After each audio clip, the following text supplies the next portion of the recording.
সবাইকে স্বাগত জানাচ্ছি নেক্সাস টেলিভিশনের লেডিস ক্লাবের আড্ডায়। আমি অহনা তাসনিম খান আছি আপনাদের সাথে। কিছু কিছু ক্ষেত্রে নাকি চুপ থাকাই শ্রেয়, এবং যদি চুপ থাকতে হয় কোথায় এটা আমরা জেনে যেতে পারি তাহলেই নাকি সুখের খোঁজে পাওয়া যাবে। এরকমটা আসলে লোকমুখে শোনা যায়, বা প্রবাদে নানান রকম প্রবাদে, নানান রকম কথায়, পুরনো নানান রকম বাক্যে চলে আসে। কিন্তু তারপরেও কিন্তু যত চুপ তত সুখ, এটাই আজকের বিষয় হওয়া সত্ত্বেও আমরা এই বিষয়ে মত এবং দ্বিমত উভয় পোষণ করতে পারি। আমরা আড্ডা দিচ্ছি যেহেতু এই বিষয়ে আপনার কি মতামত, আপনি কি বলতে চান? চুপ করে থেকে সুখের দেখা পেয়েছেন, নাকি মাঝে মাঝে কথা বলেও আসলে নানান রকম সুখের খোঁজ পাওয়া গেছে? সব কিছুই আমাদেরকে জানাতেই পারেন। আজকে আমরা লেডিস ক্লাবে বরাবরের মতোই স্টুডিওতে দুজন বন্ধুকে ডেকেছি। চলুন আর কথা না বাড়িয়ে দুজন বন্ধুর সাথে আপনাকে পরিচয় করিয়ে দিই। আমাদের সাথে শুরুতেই আছেন ভীষণ মিষ্টি, একেবারে ফাগুনের সাজে সেজে এসেছেন। তিনি নিজেই একজন মেকআপ আর্টিস্ট, তার নাম হলো ওয়ারেফতা রহমান। অনেক অনেক স্বাগত জানাই লেডিস ক্লাবে। অসংখ্য ধন্যবাদ আপু, আমিও অনেক খুশি আজকে এখানে আসতে পারে। সো আমি একজন মেকআপ আর্টিস্ট, সো আপনারা তো বলেই দিয়েছেন। সো আজকে আমি এখানে আসতে পেরে খুবই আনন্দিত। আজকে সব শিখে নেব একদম মেকআপের এ টু জেড। এই সময়টাতে নানান রকম উৎসব আমেজ, নানান কিছু চলছে, কখন কেমন করে সাজতে হবে সব শিখে নেব। তার পাশেই আছেন ইদানিংকার বেশ জনপ্রিয় একটি প্রফেশন আমি বলবো, সেটি হলো ব্র্যান্ড প্রমোশন, এবং ব্র্যান্ড প্রমোটর হিসেবে আমাদের সাথে যুক্ত হয়েছেন ইস্যু ইয়াসমিন। এসেছেন আড্ডা দিতে, অনেক অনেক স্বাগত জানাতে চাই লেডিস ক্লাবে। অসংখ্য ধন্যবাদ আপু, আমি এখানে আসতে পেরে অনেক আনন্দিত।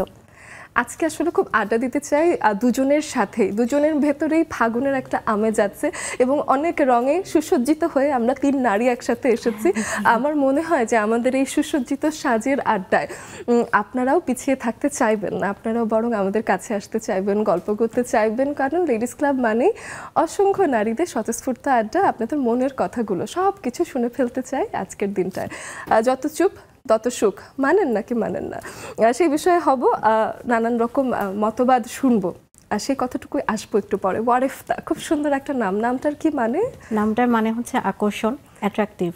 বাহ, সুন্দর তো। এই জন্যই আমি এত অ্যাট্রাকশন ফিল করছি হঠাৎ করে, এটাই ভাবছিলাম। ওয়ারেফতা বেশ সুন্দর একটা নাম, এবং আমার মনে, আমি বুঝতে পারছিলাম যে হলুদ শাড়িটা আমার মন কাটছে নাকি ওই খোপার গাঁদা ফুলটা আমাকে টেনে নিচ্ছে। চমৎকার একটা সাজিয়ে এসেছেন। এবার একটু জানতে চাই যে মেকআপ আর্টিস্ট হিসেবে প্রফেশনটা গড়ে তোলা, এটা আসলে কেন হয়েছে, বা কোন শখ থেকে এসেছে? আসলে আমি ছোটবেলা থেকেই আমার সাজগোজের একটা মানে আকাঙ্ক্ষা ছিল। আমার আম্মুর একটা ড্রেসিং টেবিল ছিল, সেখানে অনেক বড় একটা মিরর ছিল। ওই মিররে বসে আমি সারাটা দিন লিপস্টিক দিতাম, সাজতাম। আম্মুর মেকআপ নিয়ে আমি আসলে এটা ফার্স্ট স্টার্ট হয়। দেন যত বড় হই মেকআপের ওপর একটা ঝোঁক বাড়তে থাকে। হ্যাঁ, এটা প্রফেশন হিসেবে নিব এটা কখনো বুঝতে পারিনি, কিন্তু ইচ্ছাটাকে আমি প্রফেশনের কাজে লাগিয়েছি। আমি এখন ইনশাল্লাহ বলতে পারি যে আমি এখন ইন্টারন্যাশনাল সার্টিফাইড মেকআপ আর্টিস্ট।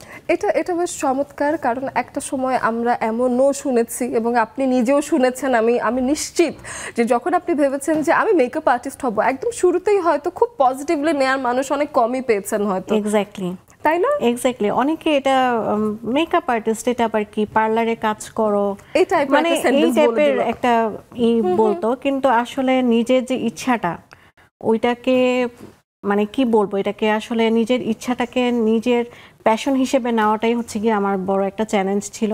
এবং সেই সাথে আমার হাজবেন্ড আমাকে অনেক সাপোর্ট দিয়েছে। চমৎকার। তো আমার ফ্যামিলি মেম্বারও আমাকে অনেক সাপোর্ট করে, আমার আম্মু, আমার আব্বু, এবং আমার স্পেশালি আমি আমার হাজবেন্ডের কথাই বলবো যে ও যদি না থাকতো আজকে আমি এই প্ল্যাটফর্মে আসতাম না।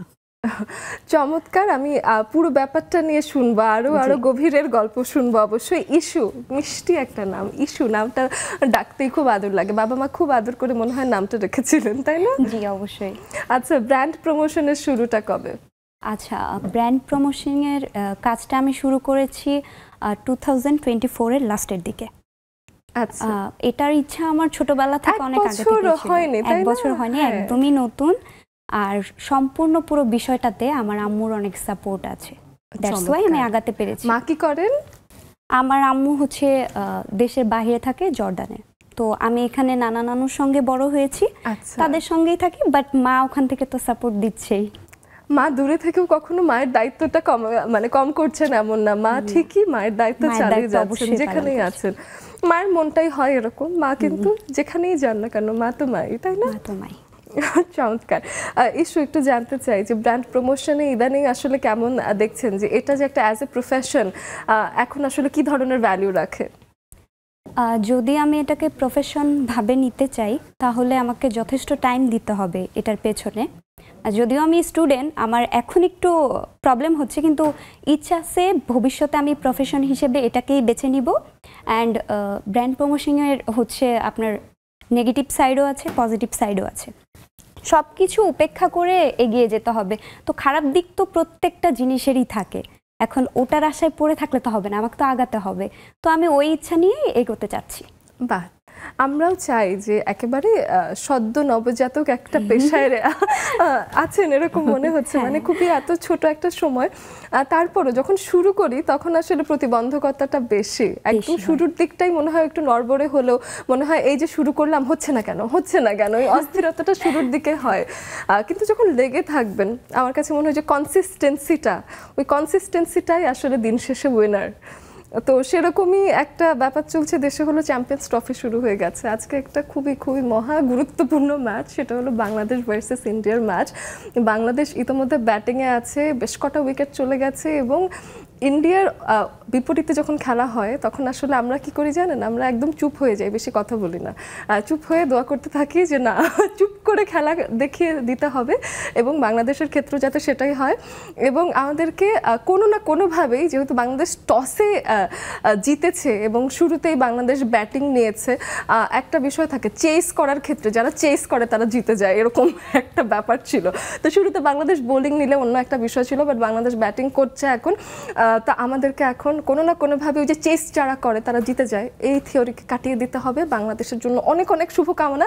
চুপ করে শুধু জানবো যে চুপের মাধ্যমে সুখ পাওয়া যাবে কিনা। এবার আসতে চাই বরফতা আপুর কাছে এবং এসে শুনতে চাই যে অনেক রকম মানুষ নানান কথাবার্তা বলছে, নিজের পেশার পেছনে সবথেকে বড় প্রতিবন্ধকতা কি ছিল?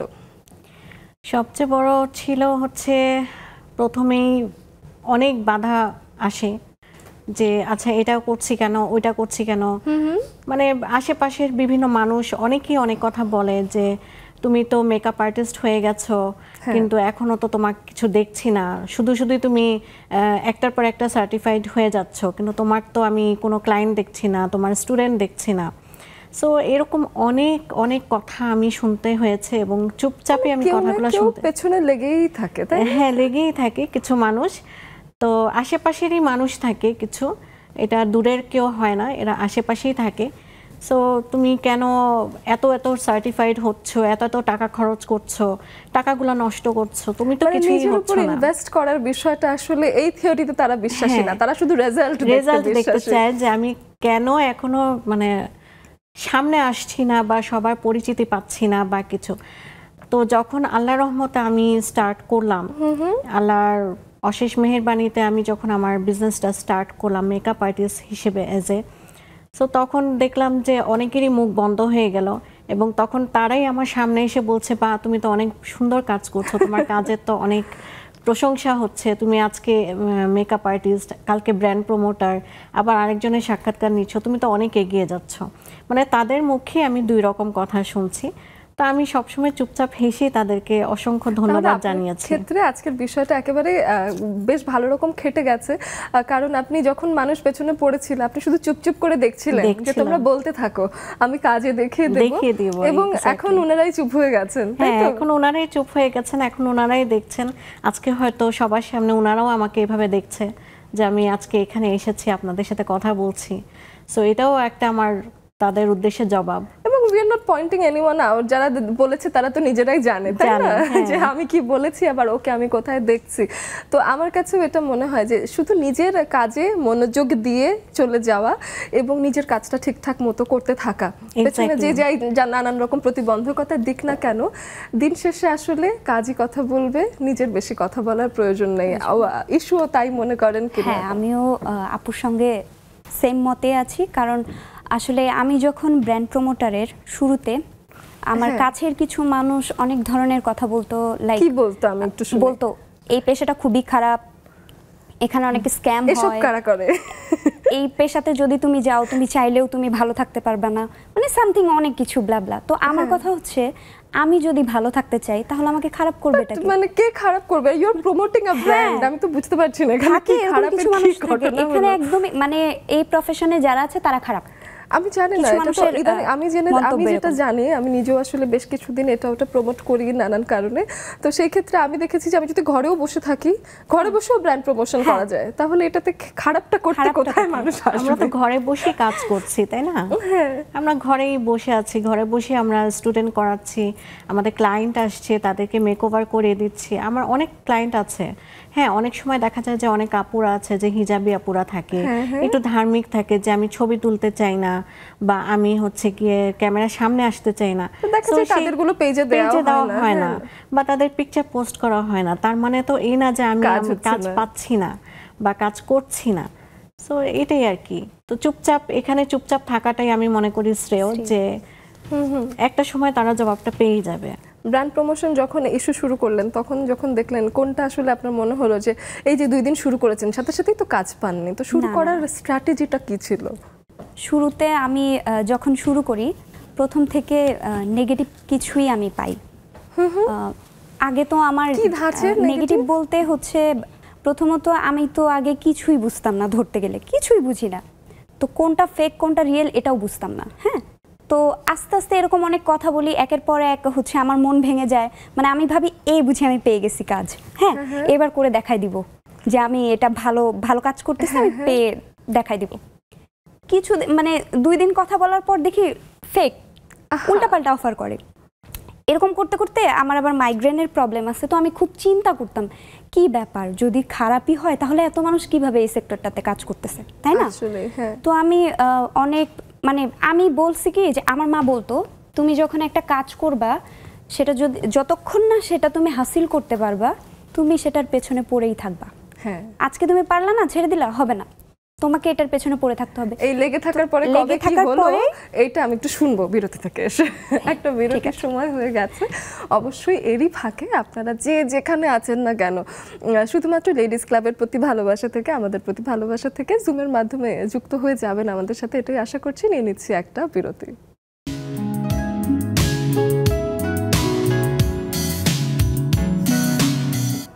যত চুপ তত সুখ থাকলেও লেডিস ক্লাবে কি বেশিক্ষণ চুপ করে থাকা যায়?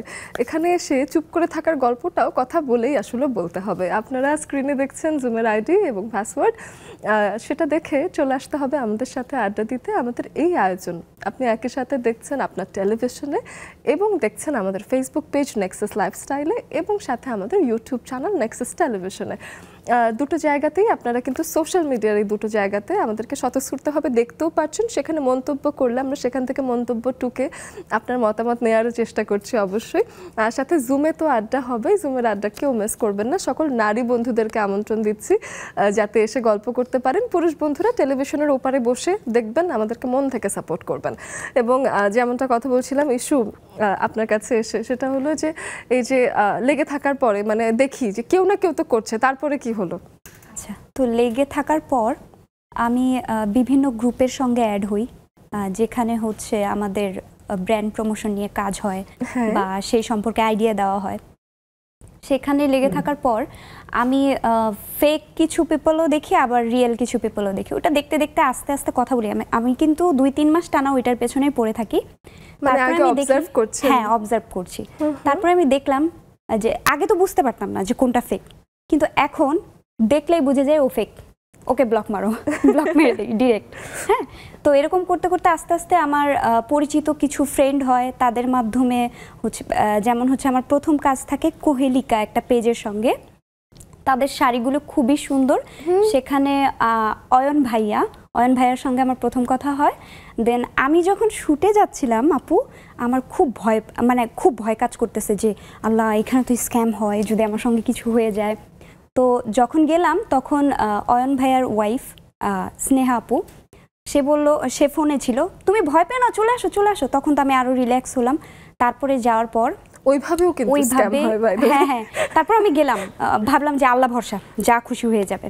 গেলাম, যাওয়ার পর দেখলাম যে না, একদম অমায়িক, তারা খুবই ভালো ছিল। আর আমি তাদেরকে কখনোই ভুলবো না। তারা হয়তো এই প্রোগ্রামটা দেখছে, আমি তাদেরকে কখনোই ভুলবো না। তাদের সঙ্গেই আমার প্রথম কাজ, অ্যান্ড তাদের থেকে আমি আস্তে আস্তে সবকিছু শিখি। দেন আস্তে আস্তে আমি মেম সাহেব, আদার্স বিভিন্ন পারফিউমের প্রমোশন, হ্যাঁ হ্যাঁ, এরকম আস্তে আস্তে আমি কাজ করি। বেশ চমৎকার। এরকম তারপরও আমি আপনাকে বলে দিতে চাই, অয়ন ভাইয়ার ওয়াইফ তারা ভালো মানুষ ছিলেন, খুবই লাকি ইউ আর। কিন্তু আরো ভেরিফিকেশন না করে মনের মধ্যে ভয় নিয়ে এভাবে আর কোথাও যাবেন না। আপনারাও যারা ব্র্যান্ড প্রমোশন করছেন, তারাও যে কোনো জায়গায় যাবার আগে তাদের প্রোফাইল সম্পর্কে, তারা কে কোথায় কিভাবে আছেন না কেন, এই সিকিউরিটির ইনফরমেশনগুলো অবশ্যই নেওয়ার চেষ্টা করবেন এবং তারপরেই ব্র্যান্ড প্রমোশন করুন বা যে কোনো শুটেই যান না কেন। শুধুমাত্র শখের বসে গিয়ে কোথাও বিপদে পড়বেন না, তাই না? এই বিষয়ে সাবধানতাটা ভীষণ দরকার।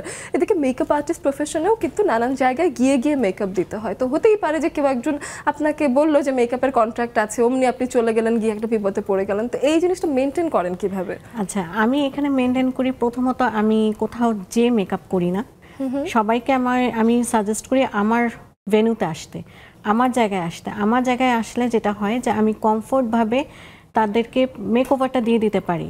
যেমন আমার এখানে লাইটিংয়ে কোনো প্রবলেম থাকবে না, আমার অল প্রোডাক্ট আমার কাছেই আছে। আমি জানি যে কোন আপুটার স্কিনে কি ইউজ করতে হবে, কোন আপুটা ড্রাই স্কিন বা অয়েলি স্কিন, সেক্ষেত্রে আমি ওইভাবে প্রোডাক্ট মানে নিজের জায়গাটা তো সেটআপ করা, সবকিছুই সেটআপ করা আমার।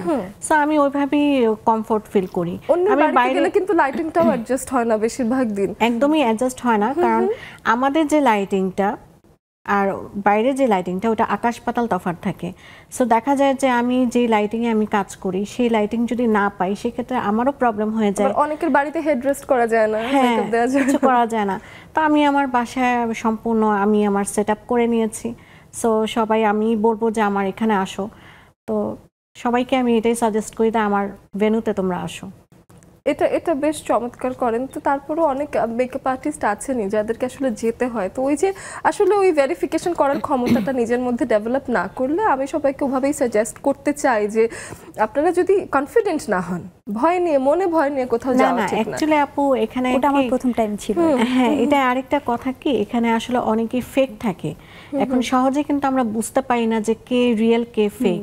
এমনও অনেক কাহিনী গেছে, যে এমন অনেক নিউজ গেছে যে মেকআপ আর্টিস্টকে কল করে তারা অনেক কিছু, অনেক মানে ঘটনা ঘটেছে, এর আগেও ঘটেছে। সো আমি এবং আমার হাজবেন্ড দুজনেই বলে যে কখনোই তুমি বাইরে যে করো না। হ্যাঁ, যদি করতেই হয় এমন জায়গায় করবা যেখানে তোমার কোনো শো আছে, মানে তোমার কোনো শোরুম আছে বা কারো একটা নিজস্ব কিছু আছে, সেক্ষেত্রে তুমি যাও। ফিমেল কেউ আছে এখানে, এমন কোনো অফিস বা কোনো জায়গায় যেও না যেখানে তোমার প্রবলেম হতে পারে। সো আমি তো সব সময় সব জায়গায় থাকবো না তোমাকে সেফ করার জন্য। সো নিজেরটা নিজেকেই বুঝতে হবে। সো এইভাবেই আমি কাজটা করি। আবার মেয়েদেরকে কিন্তু আসলে নিজের সেফটির ব্যাপারটা কিন্তু নিজেরই দেখতে হয় এবং মেয়েদেরকে মেন্টালি খুব স্মার্ট হতে হয়, তাই না ইস্যু? কারণ আমার মনে হয়েছে যে আসলে আমার বাবা আমাকে প্রোটেক্ট করবে যখন উনি আমাদের সাথে আছেন, আমার ভাই আমাকে করতেই পারেন প্রোটেক্ট যখন সাথে আছেন, বা আমার বন্ধু আমাকে করবে প্রোটেক্ট। কিন্তু কেউ সবসময় থাকবেই, বা প্রত্যেকের কিন্তু এখন নিজের জীবন আছে। নারীরা কি আসলে স্বনির্ভর বারবার বলেও যদি সাথে করে কাউকে নিয়ে যাওয়া লাগে প্রত্যেকটা জায়গায়, তাহলে তো নির্ভরতা পুরোটা আমার উপর আসলেও তো না, তাই না? তো সেই ক্ষেত্রে আসলে কাজের ক্ষেত্রে কিভাবে একটু বেঁচে চলা যায় বা সাবধানতাটা আসলে কিভাবে অবলম্বন করা যায়, ইস্যু কি মনে হয়? আচ্ছা, তো যদি সাবধানতা অবলম্বন করতে চাই তাহলে অবশ্যই, যেহেতু ব্র্যান্ড প্রমোশনিং এ কাজ করছি, যখনই আমাকে কাজের একটা অফার দেওয়া হবে তো অবশ্যই আমি তার পেজটা ভেরিফাই করব যে আসলে এটা রিয়েল নাকি লেজিট পেজ অর নট। হ্যাঁ, কারণ একটা পেজ দেখলেই বোঝা যায় বা একটা আইডি দেখলেই বোঝা যায় যে এটা রিয়েল নাকি ফেক। আর হুট করে তো যাওয়া যাবে না। ফার্স্টে আমি যেটা করে থাকি, আমি আগে চেক করি যে ও রিয়েল নাকি ফেক। তো এই জন্য আমি বলি যে সাথে কিন্তু আমি কাউকে নিয়ে আসবো, সাথে একজন আসবে। তো ফার্স্টে জিজ্ঞেস করে ছেলে না মেয়ে? আমি বলি মেয়ে। তো বলে হ্যাঁ মেয়ে হলে আনেন আপু, ছেলে হলে স্ক্যাম আছে, একটু প্রবলেম হয়, আমাদের এখানে একটু প্রবলেম হয়, অ্যালাউ করে না ছেলে। তখন বোঝা যায় এটা রিয়েল। তারপর পেজটা যখন আমি চাই, যখন আমাকে দেওয়া হয়, আমি তো পেজে ঢুকি, দেন লাইক ভিউজ দেখলেই কিন্তু বোঝা যায় যেটা ফেক নাকি রিয়েল। হ্যাঁ, ওই জায়গা থেকে আমি সাবধান হয়ে যাই। যদি আমার মনে হয় যে হ্যাঁ রিয়েল, তাহলে অবশ্যই আমি একাই যাই, কিন্তু সেই ব্যক্তি জানে যে আমি কাউকে না কাউকে নিয়ে যাচ্ছি, কিন্তু আমি তো একা যাচ্ছি। আচ্ছা ঠিক আছে, বাহ। এমনও কিছু আছে আপু যে পেজের নাম বলে কিন্তু অনেকেই অনেক কিছু বলছে। এমনও অনেক বড় বড় পেজের নাম দিয়ে তারা মেসেজ করে যে আমি অমুক পেজ থেকে আপনাকে ব্র্যান্ড প্রমোটিং এর জন্য অফার করছি। কিন্তু যখন আমি ইনকোয়ারি করতে চাই যে হ্যাঁ এটা পেজটা তো ঠিক আছে, all okay, I know this page, তারপর কথাবার্তা স্টার্ট হয় যে নর্মালি ক্যাজুয়াল যেসব কথাবার্তা হয় আমাদের, যে আপনি কোথায় কাজ করেছেন এর আগে, আপনার লিঙ্ক দেন, সামথিং এরকম। তারপরে আস্তে আস্তে তাদের শুরু হয় যে আচ্ছা আপনি কি একলা আসতে পারবেন কিনা, আপনিও হয়তো এই ইস্যুতে পড়েছেন। হ্যাঁ, তো এরকম কিছু আসে যখনই এগুলা স্টার্ট হয়। আগে যেহেতু বুঝতাম না, এখন যেহেতু বুঝি, তো সাথে সাথে ব্লক করে দিই যে তার মানে এটা ফলস।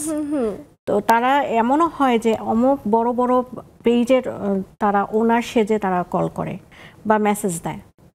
আচ্ছা, তো সেক্ষেত্রে আমি নিজেও বলি যে আমি আসলে অনেক কাল ধরে আসলে ইন্ডাস্ট্রিতে কাজ করি না, আমার অল্প দিনের টেলিভিশন জীবন, কিন্তু আমি ইভেন্ট হোস্টিং করি মনে হয় আমার ছোটবেলা থেকে, একদম ছোটবেলা থেকে, মানে আরও 10-12 বছর আগে থেকে।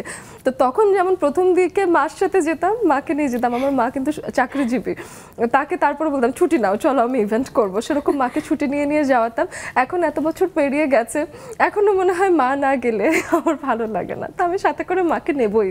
তো এরকম আমার এখনো আমি জানি যে এখন তো ওদের সাথে আমার চেনা জানা আছে, আমার দরকার নেই সেফটি, তারপরেও আমি সাথে করে কাউকে নিতেই সবসময় আসলে পছন্দ করি। তো সেই ক্ষেত্রে আমার মনে হয় যে আমার একটা কম্পেনিয়ানও হয়, আমি একা একা লাগে না, মনে একটু শক্তি থাকে। তো পরিবারের একটা মানুষের সাপোর্ট আসলে যে কোনো কাজের ক্ষেত্রে কতখানি দরকার বরফ আপু?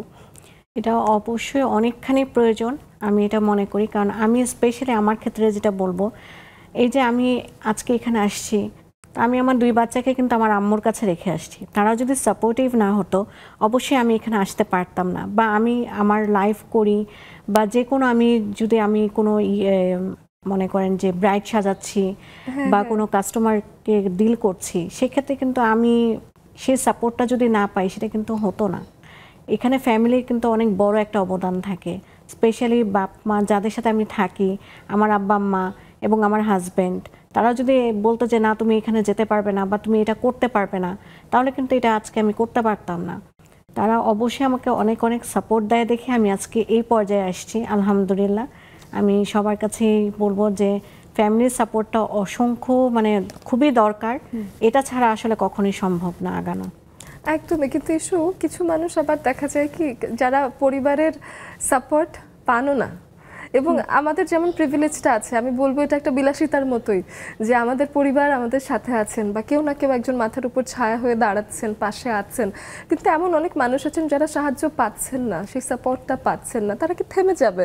তারা কি করবে? সেই বিষয় নিয়ে কথা বলবো অবশ্যই বিরতি থেকে এসে। আপনাদের মতামত, আপনাদের আড্ডার নানান রকম কথাবার্তা, আপনাদের কণ্ঠ সবকিছু শুনতে চাচ্ছি। আপনারাও চলে আসবেন জুমের আড্ডায়।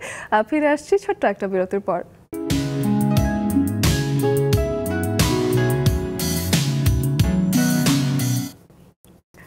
বিরতির পর আবারও ফিরে আসলাম এবং অপেক্ষায় আছি কখন আপনাদের সাথেও গল্প করতে পারবো। অবশ্যই জুমের আড্ডায় আপনারাও যুক্ত হয়ে যাবেন, স্ক্রিনে দেখানো জুমের আইডি এবং পাসওয়ার্ড ফলো করে।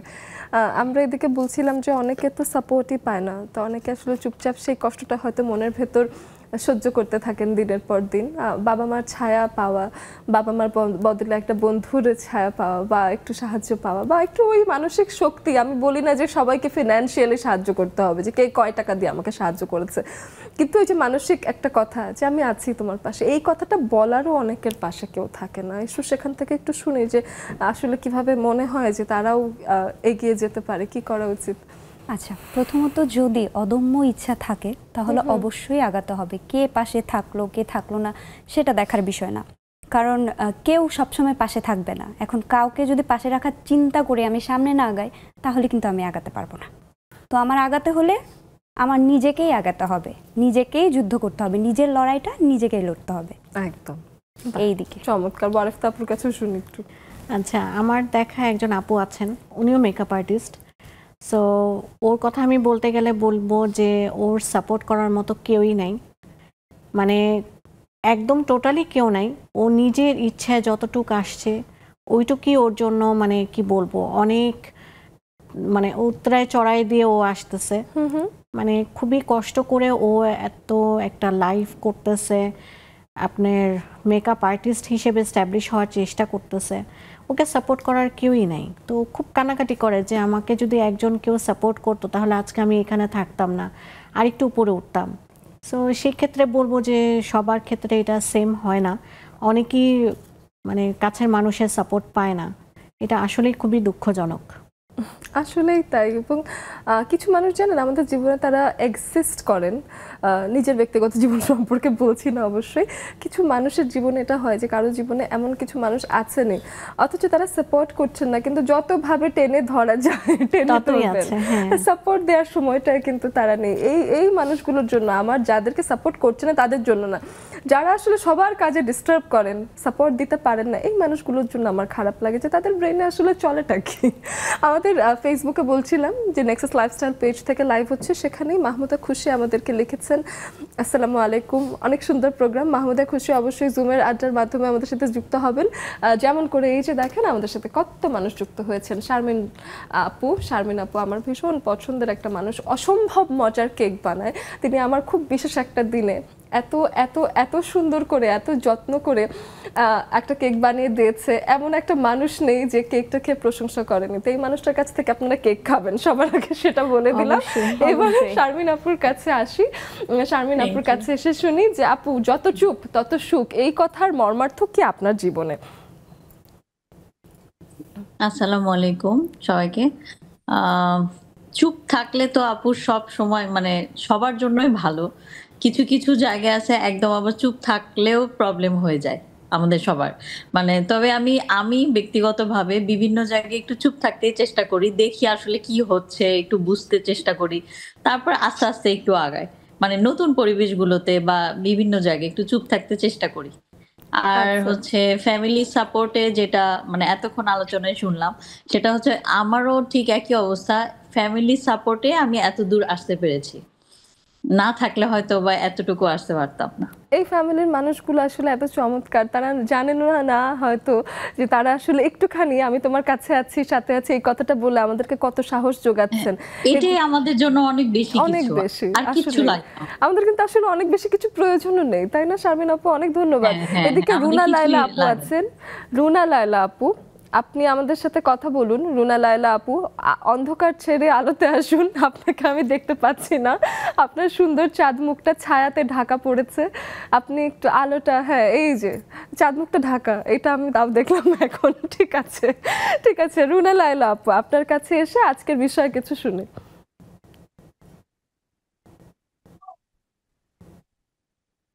আপু আপনি কি কথা বলছেন? আমি কিন্তু শুনতে পাচ্ছি না। রুনা লায়লা আপুর সাউন্ড নেই একেবারেই। আপনি যদি হেডফোন ইউজ করেন সেটা খুলে ফেলুন, সরাসরি মোবাইল ফোন থেকে যুক্ত হন। এবং এই ফাঁকে আমি একটু রেবেকা আপুর সাথে কথা বলে আসতে চাই। আচ্ছা, রেবেকা আপু মাইক অন করে ফেলেছে, রেবেকা আপুর সাথে একটু হ্যালো করে আসি। রেবেকা আপু, একটু জানতে চাই, আপনি তো এমনিতে চুপচাপ মানুষ, কিন্তু যত চুপ তত সুখ, এই কথাটা আসলে আপনার কাছে কি মানে রাখে সেটা একটু শুনে। শুভ সন্ধ্যা অহনা। আসলে এই কথাটা সবসময়ই সত্যি, কারণ চুপ থাকলে অনেক কিছু বোঝা যায় যে আসলে সব ক্ষেত্রে সব কথার উত্তর দিতেও হয় না। আর যত চুপ তত সুখ, সব ক্ষেত্রে কথাটা আবার প্রযোজ্যও না। কিছু কিছু ক্ষেত্রে আছে সেখানে একটু কথা বলতেও হয়, সেখানে চুপ থাকা ঠিক না। তবে আমি বলবো যে কিছু কিছু মানুষ আছে যারা অনেক কিছু বোঝে না, তাদের সাথে চুপ থাকাই ভালো। আর যারা বোঝে তাদেরকে বোঝানোও যায়, তাদের সাথে কথাও বলা যায়। আর সুখটা হচ্ছে নিজের কাছে, একদম নিজের ব্যাপার। আমাকে 10টা বলতেছে, আমি যদি মনে করি যে ও যা বলতেছে ওর কাছে, ওর মাথা থেকে যতটুকু বের হচ্ছে ও ততটুকুই বলতেছে, কিন্তু আমি যা বুঝতেছি সেটা চুপ থেকে বোঝাই মনে হয় বুদ্ধিমানের কাজ। আর একেবারেই তাই রেবেকা আপু, আপনার সাথে সব কথার উত্তর আপনার সাথে এই বিষয়ে আমার মিল আছে যে আমি অচেনা মানুষ বা যাদের সাথে আমার আসলে মনে হয় যে ওর সাথে আসলে আমি ঝগড়া করেও কিছু শিখবো না, এমন কোনো মানুষকে আমি কখনোই প্রতিউত্তর দিতে পারি না। আমার বেশিরভাগ রাগারাগি অভিমানের জায়গাটাও যদি তৈরি হয় সেটা শুধু যাদেরকে আমি খুব নিজের ভাবি তাদের সাথে আমি ঝামেলায় যুক্ত হয়ে যাই, কিন্তু বেশিরভাগ মানুষকে আমি কোনো উত্তর দেওয়ার প্রয়োজন মনে করি না। সো আমাদের মিল আছে। সুরমা আপুর কাছে আসি। শুভ সন্ধ্যা আপু, আসসালামু আলাইকুম। আজকের বিষয়টা খুবই সুন্দর একটা বিষয় আপু। যত চুপ তত সুখ। আসলে আমরা আমার খুব মেয়েরা পছন্দ হয়েছে বাক্যটা। আমরা মেয়েরা চুপ থাকলেই সংসার সুন্দর থাকে, কিন্তু জায়গার ক্ষেত্রে কিন্তু কথা বলা লাগে। আমার ক্ষেত্রে আমি বলবো আপু, আমি গান করতে গেলে সমস্যা, যে বললা না যে পারিবারিক সাপোর্ট, তো পারিবারিক সাপোর্টটা একটা বিরাট একটা অংশ মেয়েদের জন্য সামনে আগানোর জন্য। তো আমার ক্ষেত্রে হচ্ছে যে আমি আমার নিজস্ব একটা beauty parlour, Surma beauty parlour আছে, তো ওটা রানিং পার্লার। তো দেখা গেছে যে ওই পার্লার করলে সমস্যা, হুম, পারিবারিক সমস্যা। তারপরে গান জানি সঙ্গীতালয় আছে, ওইটা ওপেন করলেও সমস্যা।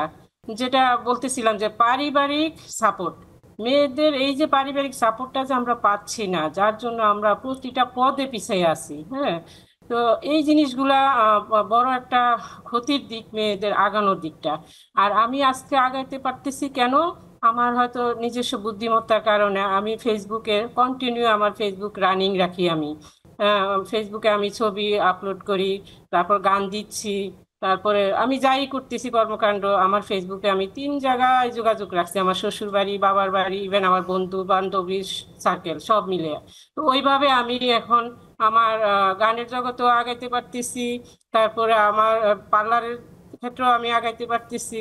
কিন্তু পার্লারের বিষয়টা হচ্ছে তো আপনার নিজস্ব একটা ভেন্যু লাগে। এই একটা ভেন্যুর জায়গা জন্য আমরা অবশ্যই বাহিরে প্রয়োজন। ওই আপনার একটা ফিজিক্যাল শপ, সেই ভাড়াটা নিশ্চিত রাখা, একটা জায়গার রেন্ট দেয়া, এটা একটা আমি মনে করি স্ট্রাগল।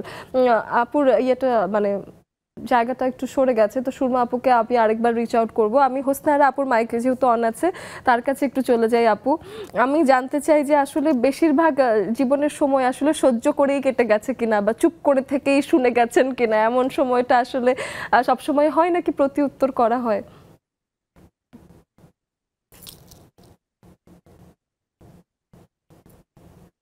আপা আনমিউট করার চেষ্টা করুন।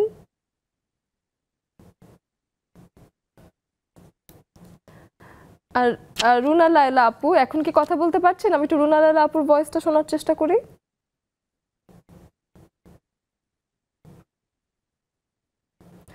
আমার মনে হয় যে আমি আপনাদের সবার কাছে আরেকটু পরেই আসবো, এবং কোনো সাউন্ড যেহেতু আসছে না, আমি আরেকটু পরে আবার সবাইকে রিচ আউট করব।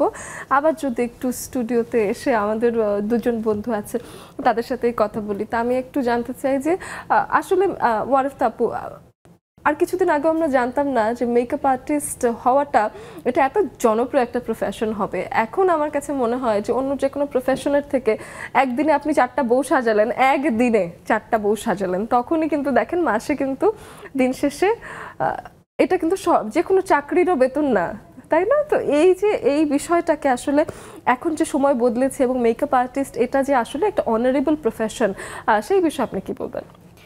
এটা তো অবশ্যই একটা অনারেবল, একটা কি বলবো, অনেক বড় একটা জায়গা আমাদের এই মেকআপ ইন্ডাস্ট্রির ক্ষেত্রে। সো অনেকে এটা আগে, কিছুদিন আগেও এই জিনিসটা যেটা বললেন আপনি, এটার উপর কেউ ফোকাস দিত না যে মেকআপ আর্টিস্ট, আচ্ছা পার্লারের কাজ করে, আচ্ছা ঠিক আছে। তো এখন এটা সবাই মানে যারা বুঝে, তারা অ্যাকচুয়ালি যারা বুঝে তারা কিন্তু এটার কিন্তু অনেক কদর করে। একদম আমার কাছে যা অনেকে আসে, বা আমার লাইভ যারা দেখে, বা আমাকে যারা সাপোর্ট করে, অনেক স্টুডেন্ট আছে আমার, তারা কিন্তু আমাকে খুবই অ্যাডমায়ার করে যে আপু তোমার কাছে যেগুলো শিখছে আমি বাইরে কোথাও শিখতে পারিনি, তুমি এত সুন্দর করে বুঝাও যে আমাদের মনে হয় যে আমরা এখনই সব পেরে যাচ্ছি। তো এটাই আর কি, সবার যে এই যে সাপোর্টিভ একটা কথাগুলো, এগুলো কিন্তু আসলে অনেক মোটিভেট করে আমাদেরকে। তো এইটার আমি বলবো যে আসলে অনেক জনপ্রিয়তা এখন এসেছে, এবং যারা এখনও জানেন না, বুঝেন না, তাদেরকে রিকোয়েস্ট করব আসলে আমাদের এই সেক্টরটাকে আপনারা একটু সম্মান দিবেন, এতটুকুই আমাদের চাওয়া, আর কিছু চাওয়া নাই। আমরা টাকা পয়সা এত চাই না, কিন্তু আমাদের এতটুকু একটু সম্মান। অনেক টাকা চায়। হ্যাঁ, তারপর আপু অনেকে আছে যে আমি এবার বুঝলাম যে আসলে মেকআপ এন্ড বিয়ের বাজার দর কি যে কঠিন, কি যে আসলে সবকিছুর দাম বেড়েছে। মেকআপ আর্টিস্টদেরও দোষ নেই, সবাই কিন্তু চায় সে হাই এন্ড প্রোডাক্ট, এদিকে সেটা প্রোভাইডও করতে হবে, আবার কম দামে তাদেরকে কিছু একটা করেও দিতে হবে। এটা আসলে একটা স্ট্রাগল আপু, এটা অনেক বেশি স্ট্রাগল। কারণ অনেকেই আসেন যারা বলেন যে আমাদের জাহিদ খান ভাইয়ার যে মেকওভারটা ওইটা করে দিতে বলেন, হ্যাঁ এটা করে দেন কিন্তু রিজনেবল প্রাইসে। ভাই এটা আমরা কিভাবে রিজনেবল প্রাইসে করে দিব? তো একটা ব্রাইডকে যখন আমরা সাজাই, তার আমরা কি প্রোভাইড করি? Sweat proof, water proof, base provide করি। তো এই বেসটা তো আর এমনি এমনি আসবে না, তাই না? এটার জন্য অনেক একটা বিরতি থেকে এসে এই পুরো ব্যাপারটাই মেকআপের বেস থেকে শুরু করে সব শেখায় ফেলবো আজকে আপনাদেরকে। আমাদের সাথেই থাকুন, ফিরে এসে কিছুক্ষণের মধ্যেই।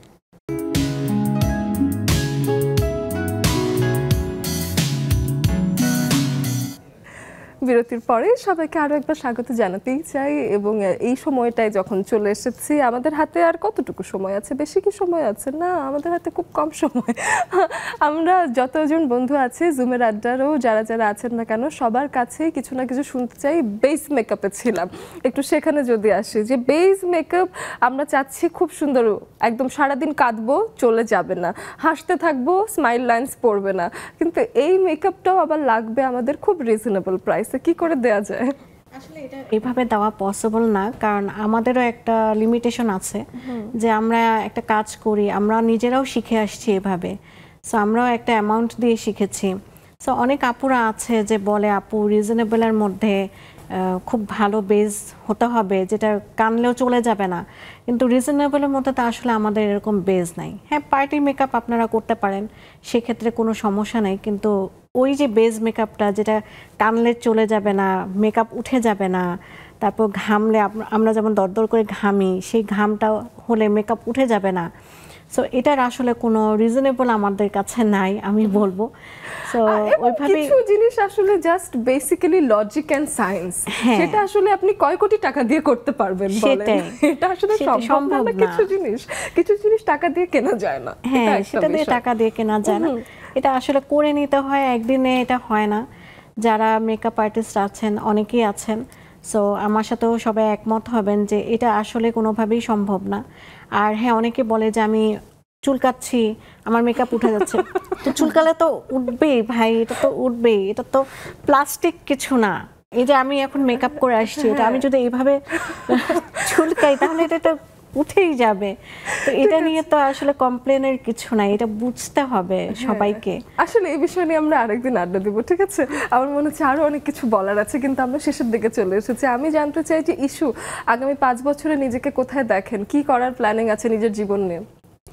আগামী 5 বছরে আমি আরো সামনে এগিয়ে যাব, অনেক কিছু করব, তখন মানুষ আমাকে চিনবে। একদম, দেখিয়ে আমার ইচ্ছে এরকম আছে, দেখিয়ে দিব ইনশাআল্লাহ, যদি আল্লাহ চায় অবশ্যই দেখিয়ে দিব। আর ওই যে বললাম যে মানুষ তো পাছে লোকে কিছু বলবে, বাট কিছু মানে এগুলো মাথায় নেওয়া যাবে না, এই কানে ঢুকে ও কান দিয়ে বের করে দিতে হবে। আমারও তাই মনে হয় যে যত যাই মানুষ বলুক না কেন, সব মানুষকে অ্যাটেন্ড করার কিছু নাই, সবাইকে যে উত্তর দিতে হবে, everyone does not deserve your answer. এটাই আমরা একটু জুমে গিয়ে মিষ্টি আপুর কাছে আসি, আপুর কাছে এসে জানতে চাই যে কখন আসলে চুপ থাকেন, কোন সময় আসলে চুপ থাকাই শ্রেয়। আপু অনেক অনেক ধন্যবাদ। চুপ থাকার উপরে বড় কোনো গুণ হতে পারে না, এটা একটা ইবাদত আপু। আমি মনে করি নফসকে দমন করা যেমন কঠিন এবং জয়ী, তেমনি চুপ থাকাটা খুবই দরকার। তবে আমি তো খুব চঞ্চল, আমি সবসময় চুপ থাকতে পারি না, বাট আমি সবসময় চেষ্টা করি। আর আরেকটা কথা বলবো আপু, আমরা সব বোনেরা যদি চেষ্টা করি চুপ থাকার, যদি প্রতিশোধ না নিয়ে চুপ থাকে, এর চেয়ে শ্রেষ্ঠ কোনো গুণ নেই। এবং উপরে যে আল্লাহ আছে, সব প্রতিশোধ, সব রেজাল্ট, সবকিছু আমরা পেয়ে যাবো আমরা যদি চুপ থাকতে পারি। আমরা সবাই চেষ্টা করবো, আহ্বান করি, ধৈর্য ধরবো, চুপ থাকবো। ধন্যবাদ। চমৎকার, তাহলে চলুন আমরা আসলে বাকিদের কাছে একটু একটু করে শুনে ফেলি। হোসনে আর আপু, এখন কি আপনি কথা বলতে পারছেন? দেখি তো। হ্যাঁ বলেন। আপু আনমিউট আছে, বলেন, আমি শুনতে পাচ্ছি, বলেন। হ্যাঁ বলেন। হ্যাঁ আপু ধন্যবাদ। আপু মিষ্টি আপুর কথাটা একদম আমার কথাটাই বলছি উনি। আসলে চুপ থাকাটাই আসলে শ্রেয়, ধৈর্য এবং চুপ। আর সব ক্ষেত্রে আপনার কথা বলা, তর্ক করা, বিতর্কে যাওয়া, এটা আসলে সমস্যাই হয়ে দাঁড়ায়। আর যদি চুপ থাকা যায়, আল্লাহর উপর ভরসা করা যায়, তাহলে ওখানেই আসলে সুখ পাওয়া যায়। মিষ্টি আপু একদম আমার কথাটাই বলছে। ধন্যবাদ মিষ্টি আপুকে, অনেক ধন্যবাদ। অনেক ধন্যবাদ। হাসিনা আপুর কাছে আসি। হাসিনা আপু, এখন একটা জায়গায় তো আপনি সবখানে তো গিয়ে চুপ থাকতে পারেন না। আমি আপনার ক্যারেক্টারিস্টিক্স রিলেটেড জানি যে একটা ঝামেলা হচ্ছে, আর আপনি গিয়ে ভাবলেন যে না না আমি চুপ থাকি, এটা তো হবে না। তো সেই ক্ষেত্রে আপনার কাছে চুপ থাকা মানে সুখ তো না, তাহলে কি ঘটনা বলেন তো? আসসালামু আলাইকুম আপু, শুভ সন্ধ্যা সবাইকে। আমি একটু বিপরীতই বলি, সবাই অনেক ভদ্র শান্ত, তো আমি আসলে অতটা বলতে পারতেছি না। কারণ একটা মনে করো তুমি রাস্তায় কিংবা অফিসে কোথাও একটা অকারেন্স ঘটছে কিংবা একটা বিপদ, অন্যায় কাজ হচ্ছে, এখন ওইখানে যদি তুমি সবাই চুপ থাকো তাহলে তো ওখানে হচ্ছে আরো বিপদ বেড়ে গেল। তো ওইখানে তো চুপ থাকলে চলবে না, কারো না কারো কথা বলতে হবে। তো ওই চুপ থাকা মানে হচ্ছে আগামী দিনে আরো একটা দুর্ঘটনা ঘটে যাওয়া, আরো ওরা প্রশ্রয় পেয়ে গেল। ওই চুপটা তো আমার দ্বারা সম্ভব না আপু থাকা। ধন্যবাদ। অনেক ধন্যবাদ। রুমা আপুর কাছে আসতে চাই। রুমা আপু, আপনার কাছে এসে শুনতে চাই পক্ষে বিপক্ষে যাই বলবেন। আসসালামু আলাইকুম। আমি হাসিনা আপার সাথে একমত। আমি সব জায়গায় চুপ থাকতে পারি না, কারণ অন্যায় দেখলে একজন অন্যায় করতেছে আমি পাশে চুপচাপ থাকবো সেটা পারি না। কিন্তু এখনকার প্রেক্ষাপটে দেখতেছি চুপ থাকাই ভালো। কারণ আমার হাজবেন্ড সেদিন বলছে যে তুমি সবসময় প্রতিবাদ করো, এখন একটু দেখে শেখো, সব জায়গায় প্রতিবাদ করতে নাই, একটু চুপ থাকা শেখো। এটা বললেও আসলে প্রতিবাদ আসলে করতেই হবে। নাহিদা, নেলি আপু, আপনার কাছেও আসি যে আপনি তো খুব চুপ মানুষ, কিন্তু প্রতিবাদের জায়গায় আসলে প্রতিবাদ করতে যাওয়ার ঘটনা ঘটেছে কিনা?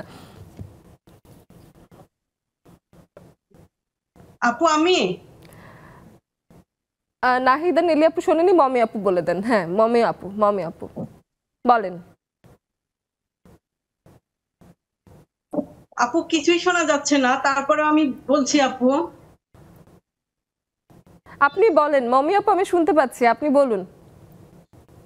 আচ্ছা ঠিক আছে আপু, ধন্যবাদ আপু আমাকে প্রশ্ন করার জন্য। আসলে আমার ব্যক্তিগত মতামত হচ্ছে আপু, আমি আমাকে দিয়ে বলি যে আমি যে সেক্টরে আছি এখানে আসলে চুপ থাকাটাই বেটার। আর যদি কোনো কেউ ইগনোর করে আমার ব্যক্তিগত অভিমতে, আমি তাকে চুপ থেকে কাজের মাধ্যমে বুঝিয়ে দেওয়ার চেষ্টা করি আপু। চমৎকার বলেছেন আপু, আসলে প্রত্যেকটা মানুষের অনেক অনেক ধন্যবাদ। ইভ ফারহানা নার্গিস আপু চমৎকার করে সেজে এসেছেন, আমার সাথে মিলমিল হয়েছে আজকে। আমরা দুইজনই আজকে একটু লিপস্টিক দিয়েছি, একটু সাজুগুজু করেছি। এবার একটু আসি ইভ আপুর কাছে কিছু শুনি। আসসালামু আলাইকুম ওয়া রাহমাতুল্লাহি ওয়া বারাকাতুহু। দেখতেই পাচ্ছেন তো, চুপ না থাকলেও আমি হাসির মাধ্যমে স্থির থাকতে পারি না, সবকিছুই আমার চলে, জীবন চলে, শরীরে চলে, সব চলে। চমৎকার। অবশ্যই এটা ঠিক যে যেখানে আমাকে কেউ বলতে চায় আমি এটা শুনতে চাই, তাকে স্কোপ দেই, কারণ কি শোনারও প্রয়োজন আছে। হ্যাঁ অনেক ধন্যবাদ ইভ আপু। মরিয়ম আপু, অনেক কাল পরে আপনাকে দেখলাম, আজকে আপনি আমার সাথে মিলমিল করে আসেননি, তারপরও আপনাকে নিলাম। মরিয়ম আপু এবার বলেন, চুপ করে থাকেন। কেমন আছো না আপু? খুব ভালো, আশা করি ভালো আছো সবাই। আসলে অনেক মিস করি আমি সবাইকে, বসতে পারি না, একটু ব্যস্ততার মধ্যে যাচ্ছে। যাই হোক, তো আজকের বিষয়টা খুবই মানে আমি একটু বাইরে যাচ্ছিলাম, এই তোমাদের কথা শুনে দাঁড়াইলাম, তাড়াতাড়ি ফোনটা নিয়ে একটু বসলাম। এই বিষয় থাকলে চুপ করে তো থাকা যাবে না। অনেকের কাছে ভালো হতে পারে, কিন্তু আমার মন্তব্যটা তো আমাকে প্রকাশ করতে হবে। আমি তার পক্ষে না বিপক্ষে হলেও একটা ভালো মন্দ তো প্রকাশ করতে হবে, যে কাজটা ভালো এবার কাজটা খারাপ। যেমন আমাদের ভাষা আন্দোলন, আমরা এই যে কালকে 21শে ফেব্রুয়ারি আমরা কি চুপ করে ছিলাম না, সেখানে নীরব থাকি নাই আমরা, এবং ওই সময় চুপ করে থাকলে সুখ আসতো না। নাহিদা, নেলি আপুর কাছে আসি। নাহিদা, নেলি আপুর কাছে এসে শুনি একটু আজকের বিষয়। আসসালামু আলাইকুম আপু, শুভ সন্ধ্যা সবাইকে। আসলে চুপ থাকলে সুখ, এটা ঠিক। আর যত চুপ থাকবেন আপনার শান্তি বিরাজ করবে সব জায়গায়, তবে সব জায়গায় চুপ থাকাটা উচিত না, কিছু প্রতিবাদ করতে হবে, বলতে হবে। বাহ, চমৎকার বলেছেন। সবার সাথে আজকে একটু একটু করে কথা হয়ে গেছে, ভীষণ খুশি লাগছে। শেষ দিকেই চলে এসেছি, ওয়ারিফতা আপুর কাছে একটু শুনি যে শেষ বার্তায় যদি সবার উদ্দেশ্যে কিছু বলতে চান। সো আমি বলবো যে সব জায়গায় আসলেই চুপ থাকা ঠিক না। হ্যাঁ, চুপ থাকলে অনেক জায়গায় অনেক সমস্যা সমাধান হয়ে যায়, কোনো ঝগড়া বিবাদ হয় না, কিন্তু সব জায়গায় আসলে চুপ থাকাটা ঠিক না। যেখানে আপনার অপমান হচ্ছে বা যেখানে আপনাকে অত্যাচার করা হচ্ছে, সেখানে একটা সময় অবশ্যই আপনার মুখটা খোলা উচিত, এবং সেই সুবাদে আপনার নিজের যে ইটা যেটাকে বলে ওইটাকে অবশ্যই সামনে আনা উচিত। একেবারেই তাই। ইস্যুর কাছে শুনি ছোট করে। আচ্ছা, আমিও সেম কথাই বলবো যে সব জায়গায় চুপ থাকা উচিত না, সময় বুঝে জায়গা বুঝে অবশ্যই জবাব দিতে হবে। হ্যাঁ, তাহলে সেটাই সবার জন্য শ্রেয় হবে। আর আমি মনে করি আমিও সেম কাজটাই করি, এই কাজটা করাই সব থেকে শ্রেয়, আর এটাই মানে যোগ্য জবাব। দুজনকেই অনেক অনেক ধন্যবাদ জানাতে চাই। চমৎকার একটা আড্ডা হয়েছে আজকে লেডিস ক্লাবে। ধন্যবাদ অনেক। আপনাকে অসংখ্য ধন্যবাদ। দর্শক বন্ধুরা, আপনারা ছিলেন, আছেন, সবসময় থাকবেন এমনটাই আশা করি। আমরা বাঙালি কিন্তু বীরের জাতি, আমরা আসলে চুপ করে থাকি সময় বুঝে। কিন্তু একটা সময় 1952 সালের ভাষা আন্দোলন বলুন, 1971 সালের কথাই বলুন, অথবা 2024-এর কথাই ধরে নিন না, এই সময়টায় চুপ করে থাকলে আমাদের কিন্তু অনেক রকম অধিকারই নিশ্চিত হতো না, কিংবা আমরা আসলে নিজের দায়িত্বে একটা জবাবদিহিতার রাষ্ট্র পাওয়ার যে একটা চেষ্টা করছি, সেই জায়গাটা কিন্তু আসলেই নিশ্চিত করা যেত না। খুব সুন্দর একটা মাস চলছে, ফেব্রুয়ারি মাস চলছে, ভাষা আন্দোলনের মাস। আমরা আন্তর্জাতিক মাতৃভাষা দিবস পালিত করব আগামীকাল বেশ শ্রদ্ধা ভরে মন থেকে। আগামী দিন 21শে ফেব্রুয়ারিতে আমার ভাইয়ের রক্ত রাঙানো 21শে ফেব্রুয়ারি অবশ্যই ভুলে যাব না, আমরা উদযাপন করব এই দিনটাকে। এবং আমরা আমাদের বাংলা ভাষায় এখন চুপ করে থাকবো না, প্রতিবাদ করব যেখানেই প্রয়োজন। এদিকে আমাদের রাষ্ট্রের দায়িত্বে এখন যারা আছেন এবং সামনের দিনে যারা নির্বাচনের মাধ্যমে জয়ী হয়ে আসবেন, প্রত্যেকের কাছে আমাদের আসলে একটাই দাবি থাকবে যে যেখানেই অন্যায় হচ্ছে না কেন চুপ করে থাকা যাতে আর নিশ্চিত করা না হয়, বরং আমাদের আইন ব্যবস্থা যাতে আরও সুষ্ঠুভাবে কাজ করে এবং পুরো দেশের সব মানুষ যাতে সুষ্ঠুভাবে বাঁচতে পারে, নিরাপত্তায় দিন কাটায়। বাংলাদেশ আসলে সেই দিনটাই দেখতে চায় এবং বাংলাদেশের সেই দিনটা আসুক, সেই প্রত্যাশায় আজকের মতো এখানে বিদায় নিচ্ছি।